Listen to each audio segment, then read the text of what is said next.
Good evening, ladies and gentlemen. Rapid Chess here, and today it's the first semifinals of Crypto Cup. So in the semifinal, Carlsen against Rajapov, there was a draw. First two games they drew, and the third game won by Magnus, and Timur managed to win first game with white pieces. Well, very good job. Very happy for this player. I think I'm still surprised that Timur is back on this playing on the top and basically beating everyone right now. Extremely good semifinals, and the second is Nepomniachtchi against Wesley So.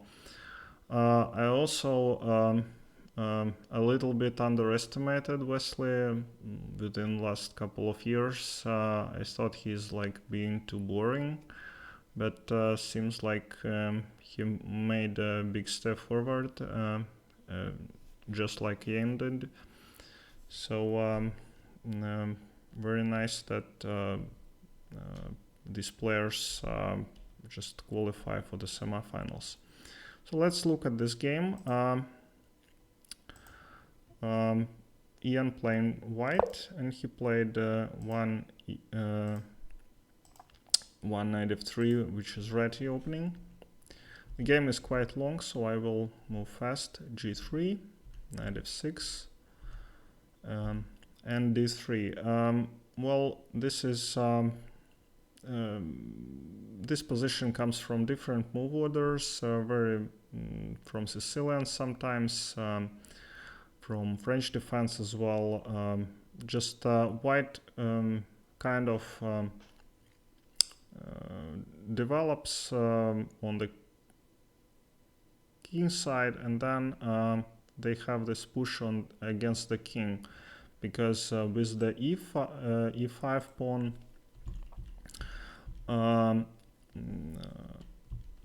they have a lot of space against the king, and also this knight on f6 is not protecting the king, so it looks scary. And when I play it with black regularly, I get scared, but it's amazing how awkward white pieces are placed so that they cannot create immediate attack. Well, it's chess, and with like a lot of moves you can step by step transfer your pieces and really give mate, but it's more like a plan, some kind of idea, not just in reality. It's really hard to let's flip the board, by the way. In reality, it's really hard to create attack against the king here. Alright, so knight f1, a5, h4. This has happened millions of times. b4. When the engine at my depth, it recommends march of a4 pawn to a3 and kind of creating weaknesses, but b4 is very good move. Bishop f4.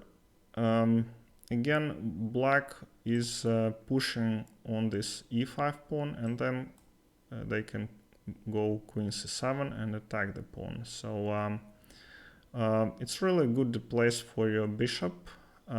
Maybe Ian wants to place his queen to develop it and connect the rooks, so it's very popular.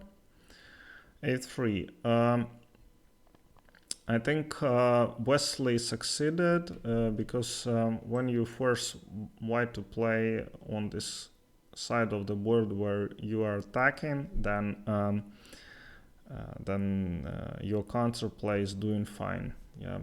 Still, you see that Luft would be a big mistake, because white can sacrifice at every point, and just keeping these pawns on this 7th diagonal just, you see, keeps them from assault from the white.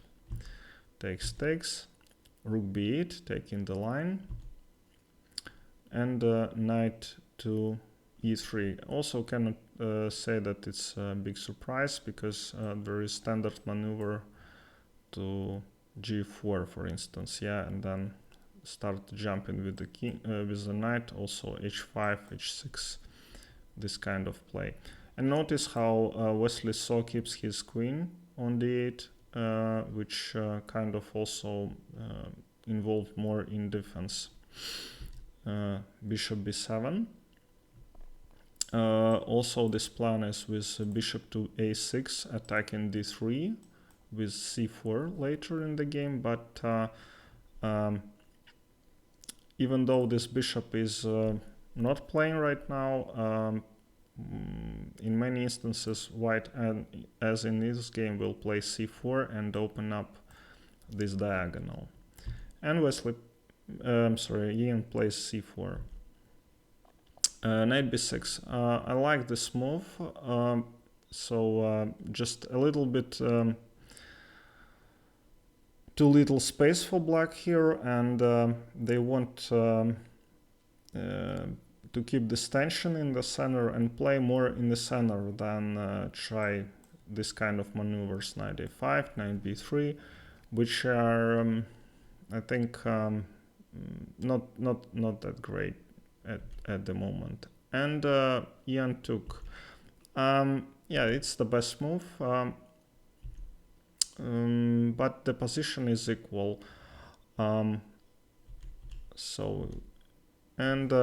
Ian took on a4. I don't think that it's really dangerous that white is pawn up, because it's not really white's plan. Yeah, just Ian understood that he cannot do anything a lot on the king side, and decided just to take a pawn and see what happens.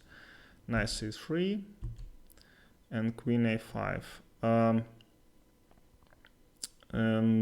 Just protecting the knight, which does a lot of damage, controlling the b1.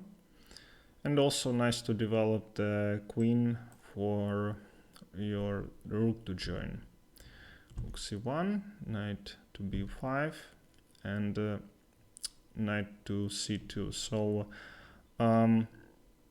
just defending the pawn, I guess, and again freeing this bishop. You wanted to attack the queen, and Wesley took on a3. So massive exchanges. Bishop g5, rook d8.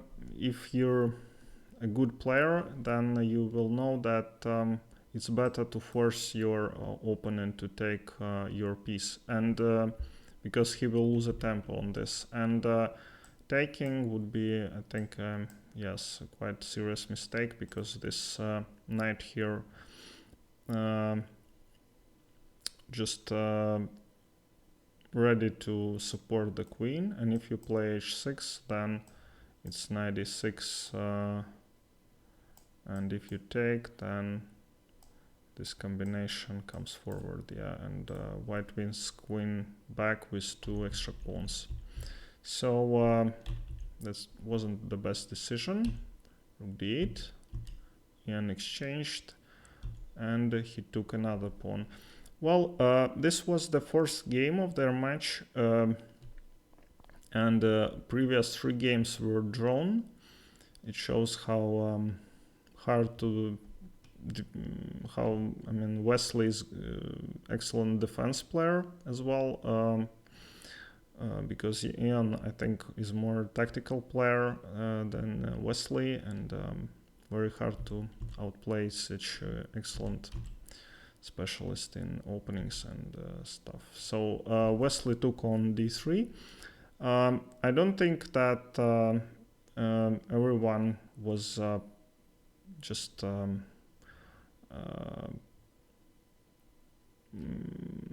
don't know. I'd say that Ian just wanted to play some more moves, and when you're playing online, it's never like you have time really to think to agree to a draw or not.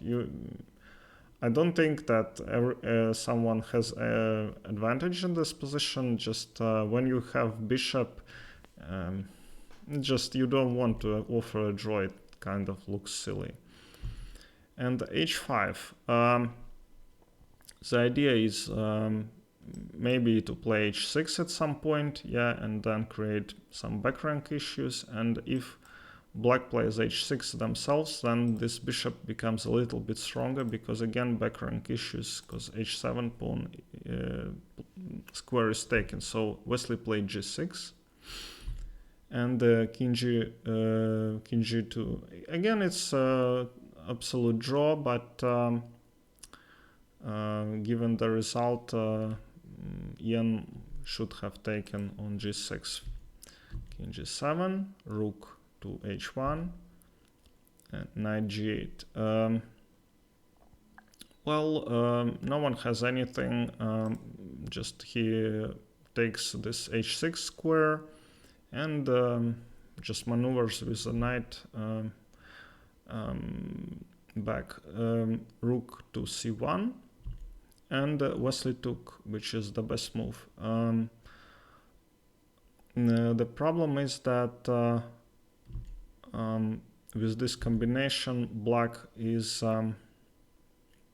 not just giving up this pawn for nothing. Yeah, he forces bishop go back and plays king to h6 defending. Of course, this is a draw, but I don't know. I think Ian wanted to create some more problems. Bishop d1, and important to play h4. So in case these pawns are exchanged, then in this new structure with pawn on h4, this knight becomes much more stronger. Knight e7 and knight to g6. Now notice that already he attacks the h4 and he attacks the f4 with a fork. King g3 and rook to d4, attacking the pawn again, and while taking the f4 square. Now black is much better. So Ian proposed an exchange and gave away this pawn on e5. So now black is winning. Let's see how game ended. It's important not to hurry in this position. One of the rare positions where black doesn't have to hurry. f5 was winning because let's see what it proposes. King f3 and knight to b4. Yeah, but I think Wesley just wanted a little bit more time to think. f6, h5, put it in h, and preparing to move his king further.